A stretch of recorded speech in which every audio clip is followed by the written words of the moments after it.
Bienvenue dans ce nouvel épisode. Aujourd'hui, nous plongeons dans l'univers labyrinthique d'un homme qui a fait de l'absurde et du rêve son royaume, j'ai nommé Salvador Dalí. Né en 1904 à Figueras, dans une Espagne secouée par des tensions sociales et politiques, Dalí incarne le génie, mais aussi l'excentricité extrême. Derrière sa moustache iconique et ses mises en scène théâtrales se cache un esprit obsédé par le temps, la paranoïa et la mémoire. Alors Dalí grandit dans une famille bourgeoise entourée d'affection, mais aussi de règles strictes. Il est le fils d'un notaire et d'une mère qui l'encourage dès l'enfance à dessiner. Très tôt, il développe une fascination pour la mort. Il dira plus tard que la mort et le rêve sont des thèmes qu'il explorera toute sa vie. À 17 ans, il entre à l'Académie royale des beaux-arts de San Fernando à Madrid.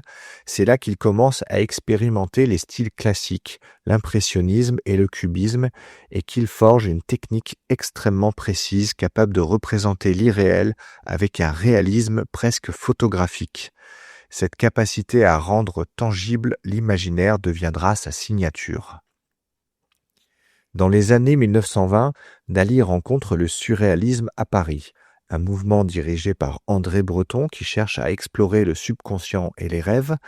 Dalí est immédiatement séduit, il développe sa propre méthode, la paranoïa critique, un processus où il provoque des associations d'idées irrationnelles pour créer des images à la fois logiques et hallucinantes. Cette méthode donnera naissance à ses œuvres les plus célèbres. La persistance de la mémoire, peinte en 1931 par exemple, n'est pas seulement une étude du temps et de l'espace, c'est une exploration philosophique de la relativité subjective de notre perception. Les montres molles posées sur un paysage désertique sont à la fois un rêve et un cauchemar visuel où la logique humaine se dissout.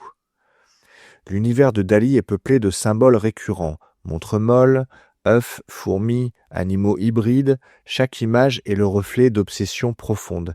La sexualité, la mort, le désir de perfection, la peur du chaos. L'œuf, par exemple, représente pour lui à la fois la vie et la fragilité de l'existence. Les fourmis, elles, symbolisent la décomposition, l'angoisse et l'inéluctable passage du temps. Dalí se situe à la croisée de plusieurs influences, la psychanalyse freudienne qu'il admire profondément, le cubisme analytique et la peinture classique espagnole héritée de Velázquez et de Goya. Cette hybridation lui permet de créer des images d'une précision technique hallucinante tout en restant profondément subversive. Dalí ne se contente pas de peindre, il vit son art.